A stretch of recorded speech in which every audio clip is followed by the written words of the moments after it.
आज है हमारे गन चैलेंज का डे 47। तो ये यहाँ पे मैंने बाइंग साइड में एंट्री लिया है। वैसे देखूँ तो ये मेरे लिए एक सेलिंग जोन था। तो ये जैसे ही ब्रेक करके निकला तो मैं यहाँ पे सेल करने वाला था। लेकिन यहाँ पे मैंने देखा कि ग्रीन कैंडल यहाँ पे क्लोज हो गई है।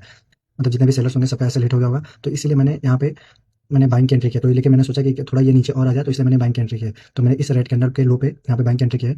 और नहीं तो वैसे मैं बताऊँ तो ये मेरे लिए एक सेलिंग जोन था। अब मेरा स्टॉप लॉस इस जोन पे अगर मैं सेलिंग का करता तो मेरा स्टॉप लॉस 1640 होता। अब मेरी एंट्री यहाँ पे 1633 पे हुई है और मेरा स्टॉप लॉस मैंने ट्रेल कर दिया है 1627 पे। इसलिए ये ट्रेल करके यहाँ पे ला दिया है क्योंकि पहले मेरा स्टॉप लॉस यहाँ पे था डे लो के पास, इसलिए ट्रेल कर दिया क्योंकि ये मैंने पहले डिसाइड करा कि मैं यहाँ पे सेल करूंगा। लेकिन इसने ये ग्रीन कैंडल यहाँ पे क्लोज कर दिया, इसीलिए मैंने यहाँ पे बाइंग का सोचा कि अब मैं यहाँ पे बाइंग करूंगा। नहीं तो ऐसे प्रॉपर तो मेरी एंट्री यहाँ पे सेलिंग का था और डे हाई के आसपास मेरा लो मतलब स्टॉप लॉस लग जाता और ये डे लो के आसपास तक का टारगेट हो जाता।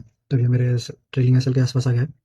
अब यहाँ पे इसने लिक्विडिटी ग्रैब किया है, मतलब यहाँ पे पहले इसमें बायर्स को घुसाया जैसे मैंने अभी घुसा था। पहले उसने सेलर्स का सेलेक्ट किया इस ग्रीन कैंडल में, फिर बाद में इस रेड कैंडल में उसने बायर्स का भी सेलेक्ट किया। तो अब इसके हिसाब से देखा जाए लिक्विडिटी कॉन्सेप्ट के हिसाब से, तो अब इसको अब नीचे जाना चाहिए। अब पहले ये मेरा रेड रेड जोन जो है वो मेरा सेलिंग जोन ही था, लेकिन अब इसने ग्रीन कैंडल इसके ऊपर क्लोज कर दिया था, तो इसलिए मुझे मुझे ऐसा लगा कि अब सबका ऐसा लेट हो गया तभी ऊपर चला जाएगा। तो यहाँ पे इसने सेलेक्ट कर दिया।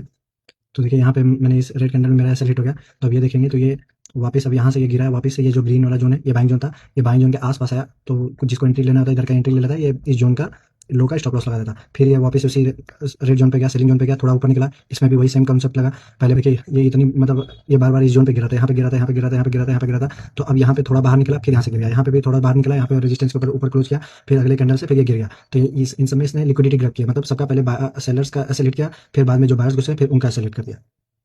तो अब ये देखा जाए तो ये मेन जोन है, तो ये यहाँ तक आया, फिर यहाँ से ये ऊपर चला गया। तो देखते हैं